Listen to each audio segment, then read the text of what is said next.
من الشيطان الرجيم.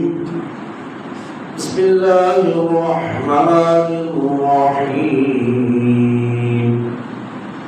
يا أيها الذين آمنوا لا تتخذوا اليهود والنصارى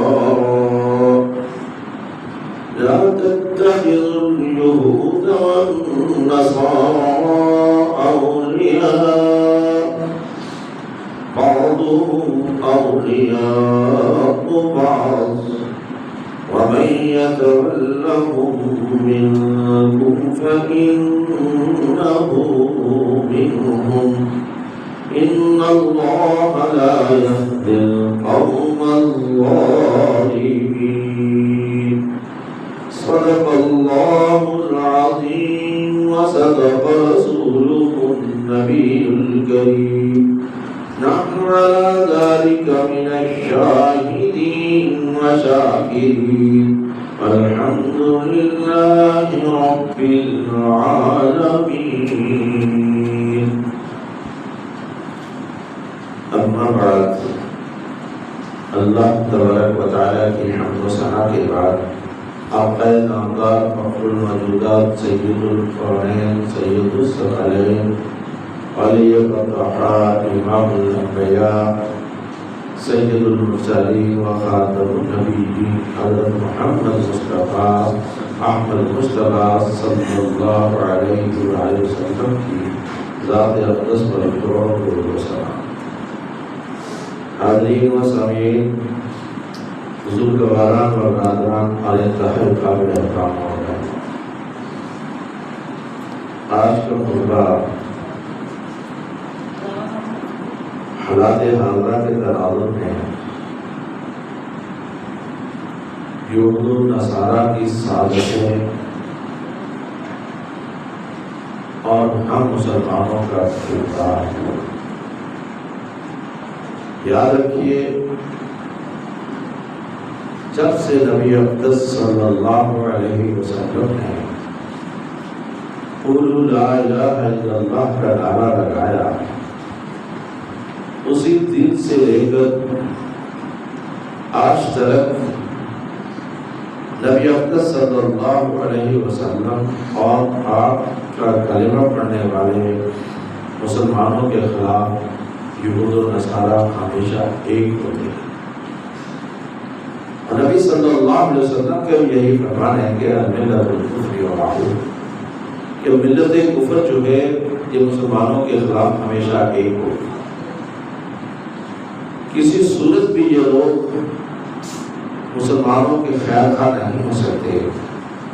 حضرت عبداللہ بن عباس رضی اللہ تعالی عنہ فرماتے ہیں کہ یہ اتنے بغض کے بھرے ہوئے لوگ ہیں یہود کہ اگر کوئی مسلمان تنہا انہیں ملے تو اسے شہید کر دیں. اتنا بغض ہے ان کے اندر مسلمانوں کے خلاف.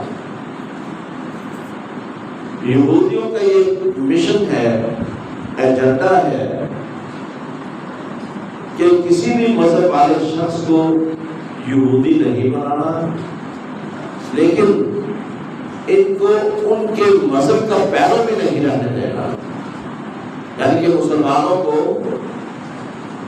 عیسائیوں کو، ہندوؤں کو یہودی نہیں بنانا، بلکہ ان کے عقائد پر اس انداز میں حملہ آور ہونا ہے کہ یہ صحیح اپنے مذہب کے بھی پیروکار نہ رہے، اور خصوصاً مسلمانوں کے خلاف. تو ان کا یہی مشن ہے. اس مشن کے لیے وہ میڈیا کا سہارا لیتے ہیں، اور یہ شروع سے ہی جب یہ میڈیا نہیں تھا اس وقت منافقین کا سہارا لیتے تھے کہ بندوں کو خریدنا، انہیں مختلف روم دھار کر مختلف مذاہب کے اندر بیچنا. جس طرح منافقین نے مسلمانوں کے اندر شامل ہو کر مسلمانوں کی صفوں کے اندر مسلمان بن کے ظاہری طور پر مسلمان ہیں لیکن اندر کھانے میں یہودیوں کا کام کر رہے ہیں. اور بدقسمتی ہے کہ اسی دن سے لے کر آج تک یہودیوں کو ہم مسلمانوں سے تو غدار مل جاتے ہیں لیکن یہودیوں میں سے مسلمانوں کو کوئی غدار نہیں. جتنے مرضی پیسے خرچ کرتے ہیں کوئی یہودی غدار اپنے یہودیت کے بارے میں نظر نہیں آئے گا. نظر آئے گا تو مسلمانوں کو نقصان پہنچانے والے مسلمان ہی نظر آئیں گے جو یہودیوں کے کہنے پہ چلتے ہیں. میڈیا کے سہارے کے لیے اس دنیا کے اندر جتنا بھی میڈیا ہے 97% یعنی کہ 97% میڈیا صرف 3 بڑی کمپنیوں کا ہے جو یہودیوں کی ہے. 97% میڈیا انہیں 3 کمپنیوں سے چینلز کی اوقات خریدتے ہیں, ٹائم لیتے ہیں اور ان کو پیسہ دیتے ہیں. اور ان 3 کمپنیاں جو 97% میڈیا پہ قابض ہیں, مالک ہیں, ان کا آپس میں صرف 4 نکات پہ اتفاق ہے کہ اپنے اس میڈیا کے ذریعے ہم نے کام کیا کرنا ہے. صرف 4 نکات پہ, زیادہ نہیں ہے. اور پہلا نکتہ ہے کہ پوری دنیا میں جتنے بھی مذاہب کے لوگ ہیں, عیسائی ہیں, ہندو ہیں, سکھ ہیں, مسلمان ہیں, ان کے ذہن سے حاکمیت کا تصور نکال دیا جائے کہ حاکمیت اعلیٰ کس کی. حاکمیت اعلیٰ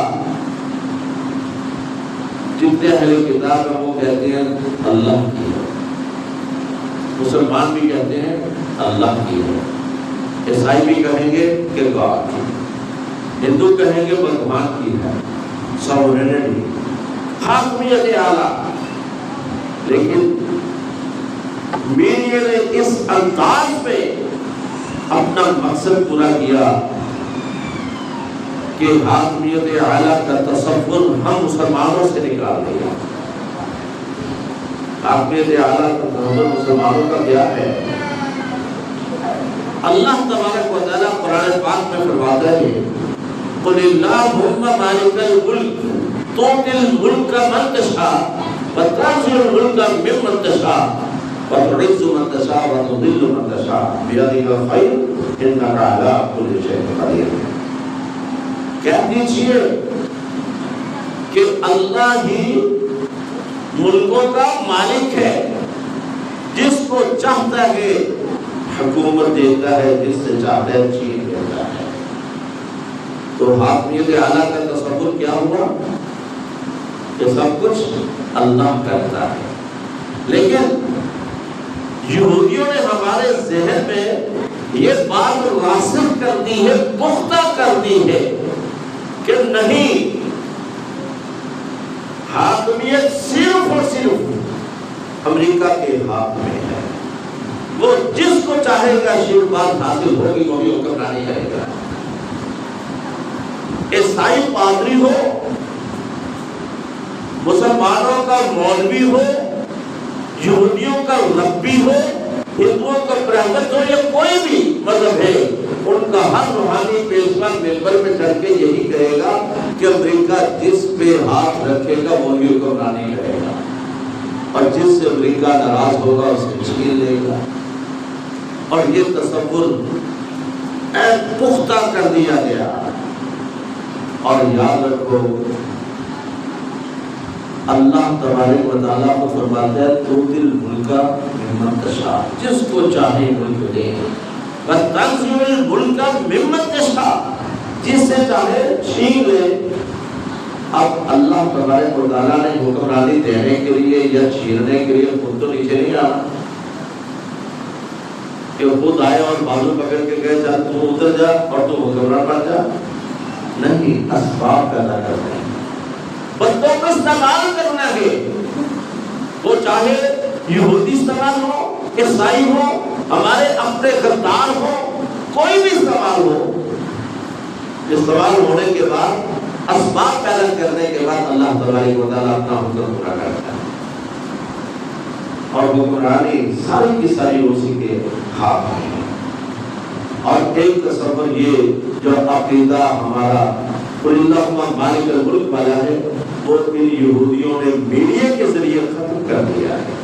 آج ہر شخص جتنا بھی مومن کیوں نہ ہو، متقی پرہیزگار کیوں نہ ہو، اس کے ذہن میں یہی ہوتا ہے جی امریکہ بھی شیروان ہوگی تو حکمرانی ملے گی وغیرہ نہیں۔ اور ہمارے ملک کے بڑے بڑے ملا امریکہ کو خوش کرنے کی خواہش کرتے ہیں کہ ہمیں بھی آزمایا جائے، ہمیں بھی آزمایا جائے۔ اس کا مطلب یہ ہوا کہ عقیدہ ختم کر دیا۔ توکل کس پہ رہا؟ امریکہ میں۔ اور کچھ لوگ تو یہاں تک کہتے ہیں کہ ٹرپل اے ہی حکمرانی دیتا ہے، اور ٹرپل اے میں بھی تکلف کر دیا، تیسرا اے ڈال کے اللہ کا، وغیرہ ذہن میں یہی ڈبل اے تھا۔ ٹرپل اے میں کہا کہ اللہ، امریکہ اور آرمی، ذہن میں تصور اصل میں وہی ہے۔ اللہ کا تو نام ایسے تکلف میں لا رہا ہے۔ باقی تین نکات، ایک نکتہ یہ حاکمیت اعلیٰ کا تصور زمین پر بسنے والے لوگوں سے نکال دیا جائے کہ اللہ حاکمیت اعلیٰ نہیں ہے، اللہ کی حاکمیت اعلیٰ نہیں ہے، اور وہ تصور نکالنے میں کامیاب ہوئے اور ہم لوگ ناکام ہوئے، ہمارا عقیدہ خراب ہوا کہ نہیں سب کچھ وہی کرتے ہیں، ہم تو نہیں کرتے۔ اللہ کے ہاتھ میں ہوتا تو اللہ اس کو دیتا نہیں، قدر نہیں۔ اب بھی اللہ ہی کے ہاتھ میں ہے، حاکمیت اعلیٰ اسی ہی کی ہے، لیکن وہ اسباب پیدا کرتا ہے، وہ ماحول بناتا ہے کہ کس کو کیا دینا ہے، کیسے دینا ہے، کب دینا ہے۔ اور دوسرا نقطہ جو ہے جس پہ یہودیوں کے تمام میڈیا کا اتفاق ہے وہ ہے موسیقی کو عام کر دیا جائے، موسیقی کو عام کر دیا جائے، یہاں تک کہ یہ اپنے کانوں میں ٹوٹیاں لگا کر موسیقی سنے۔ درزی بیٹھا ہے، کام کر رہا ہے، کپڑے سی رہا ہے، کانوں میں ٹوٹیاں کانوں کی لگی ہوئی ہیں، موسیقی کی ہے، تو یہ ٹوٹیاں لگا کر موسیقی سنا رہا ہے۔ یہ بڑا کیوں ہے؟ اس لیے کہ کہیں ان مسلمانوں کے کانوں تک حی علی الصلاۃ، حی علی الفلاح کی آواز نہ پہنچ پائے۔ جو ٹوٹیاں لگا کر گانے سن رہا ہے، کیا اس کے کانوں تک حی علی الصلاۃ، حی علی الفلاح پہنچے گی؟ دکاندار دکان پہ بیٹھا ہے، موسیقی سن رہا ہے۔ گھروں کے اندر کچن میں ہماری خواتین، مسلمانوں کی خواتین کام کر رہی ہوتی ہیں، کانوں میں ٹوٹی لگی ہوتی ہے۔ نوجوان لڑکے اور لڑکیاں یونیورسٹی جا رہے ہیں، روڈ پہ جا رہے ہیں، کانوں میں ٹوٹیاں لگی ہوئی ہیں۔ کیا وہ تلاوت سن رہے ہوتے ہیں؟ موسیقی کے ساتھ معاف کیجیے گا تھرکتے جسموں سے پتہ چل جاتا ہے یہ کون سے میوزک چل رہا ہے۔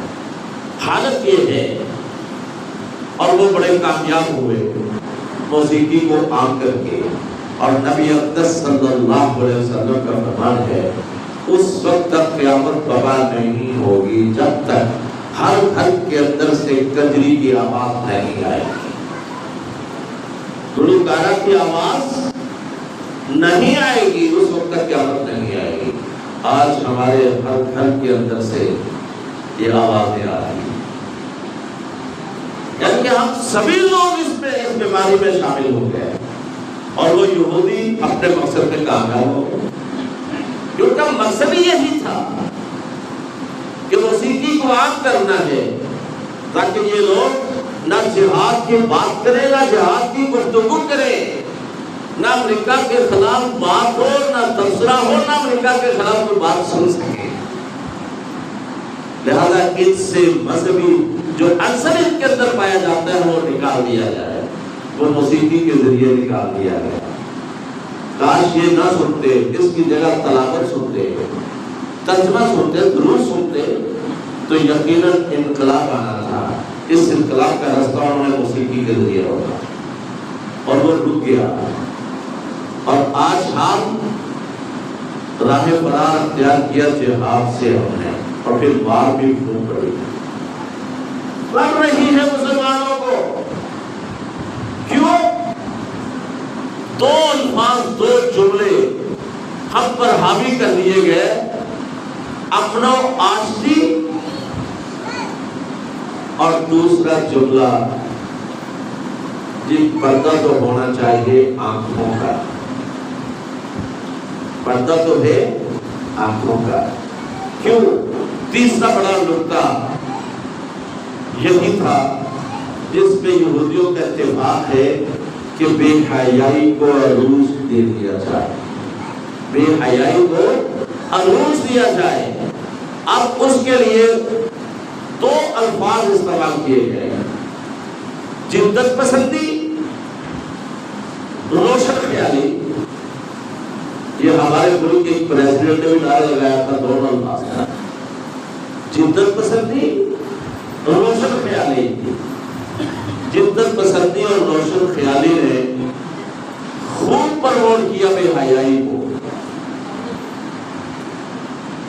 اب ایک نے پوچھا جدت پسندی اور روشن خیالی کیا ہے، تو میں نے جواب دیا جب مولوی پینٹ پہنیں گے یا ٹائٹس پہن کے خطبہ دے گا، یہ روشن خیالی اور جدت پسندی یہی وہ چاہتے ہیں، یہی وہ چاہتے ہیں۔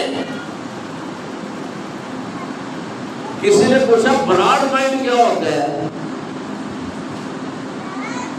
تو جواب دیا گیا کہ براڈ مائنڈ وہی شخص ہے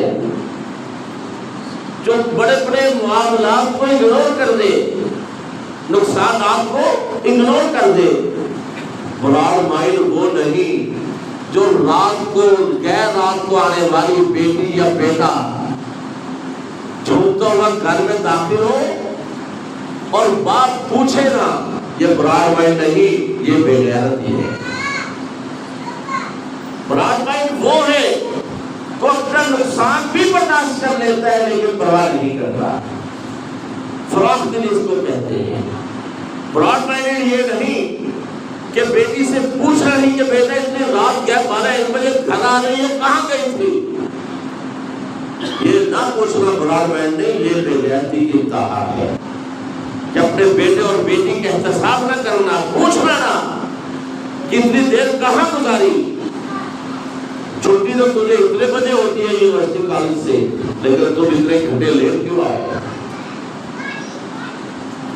تو یہی وہ امریکہ چاہتا ہے جو ہم اس کے مقاصد کو پورا کر رہے ہیں۔ بے حیائی کا آپ لوگوں نے خود بھی مشاہدہ کیا کہ کبھی پیرس کے کسی شہر کے اندر کسی علاقے میں یورپ کے پردے پہ پابندی لگا دی گئی ہے، جس نقاب والی کوئی لڑکی اسٹوڈنٹ یونیورسٹی میں داخلہ نہیں لے سکتی۔ یہ کیوں؟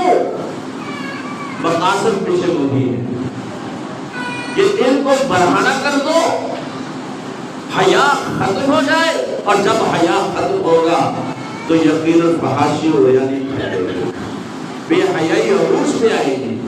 اور یہی بڑا تیسرا نقطہ تھا جس پہ یہودی میڈیا متفق ہے۔ چوتھا بڑا نقطہ کردار کشی کرنا،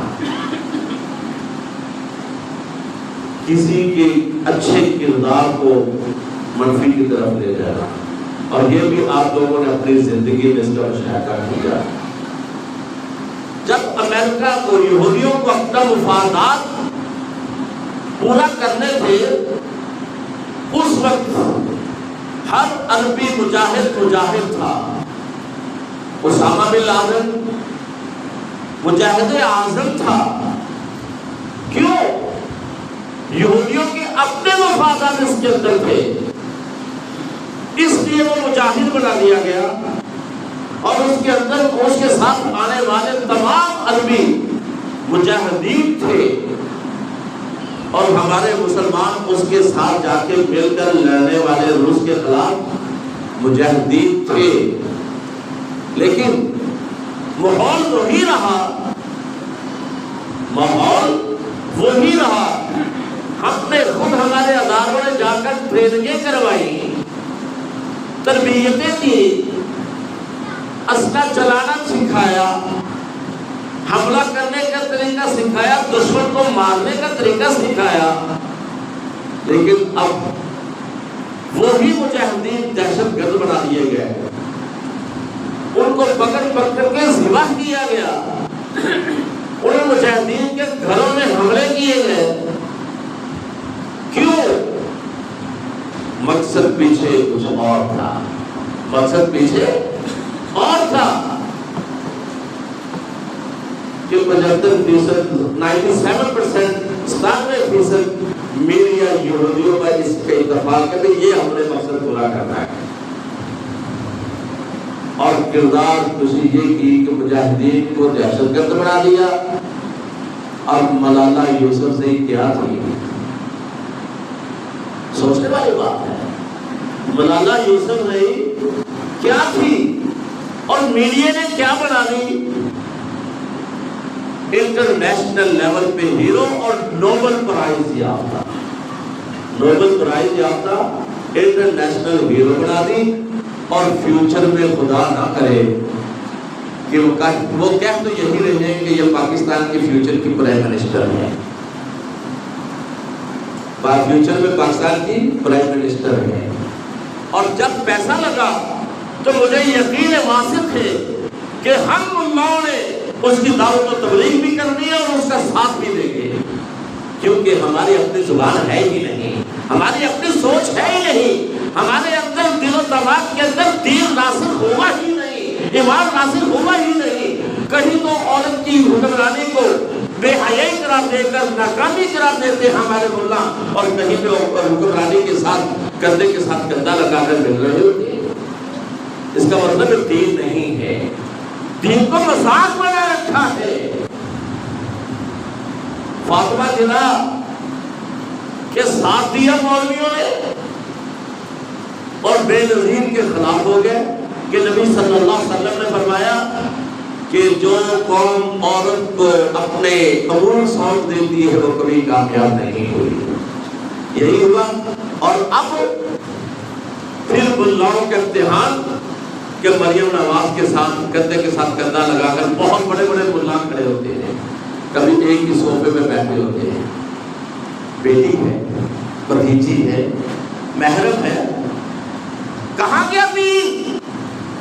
خدارا دین کو مذاق کا نشانہ نہ بنائے، کبھی اپنی بے حیائی کو دین سمجھا کر لوگوں کے سامنے پیش کر دیتے ہو، کبھی کہتے ہو فلاں حکمران کا فلاں لیڈر کا استقبال حج کے حد سے حج کرنے سے بھی زیادہ درجہ رکھتا ہے، اور کہیں کہہ دیتے ہو یہ کل ہی کی بات ہے کہ ایک لیڈر نے کہا کہ اللہ فرشتے قبر میں پوچھیں گے من ربوں کا من دینوں کا، وہ ہم جواب دیں گے کہ اللہ اور رسول اور دین اسلام، اور جب اللہ پوچھے گا تو نے اپنی جوانی کہاں گوائی، تو نے اپنا وقت کہاں ضائع کیا، ہم کہیں گے تحریک انصاف کے ساتھ۔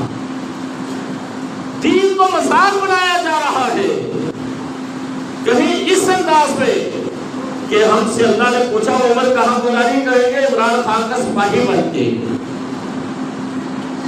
دین کا مذاق نہیں۔ اور ایک مسلم لیڈر نے کہا تھا ہمارا لیڈر ریلی نکال رہا ہے، آ رہا ہے، اس کے استقبال کے لیے نکلو، حج کرنے سے بھی زیادہ افضل ہے۔ ہم مسلمان ہیں، ہم مسلمان ہیں، دین کو مذاق کا نشانہ بنایا جا رہا ہے اور یہودی مقاصد پورے کیے جا رہے ہیں۔ کیوں؟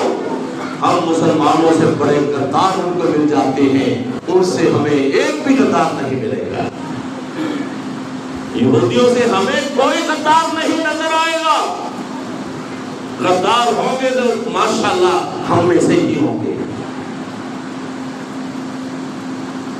اور یہ سلسلہ نبی صلی اللہ علیہ وسلم سے لے کر آج تک چلا رہا ہے کہ دین کو مذاق کا نشانہ بنایا جاتا ہے، کبھی کس شکل میں کبھی کس شکل میں۔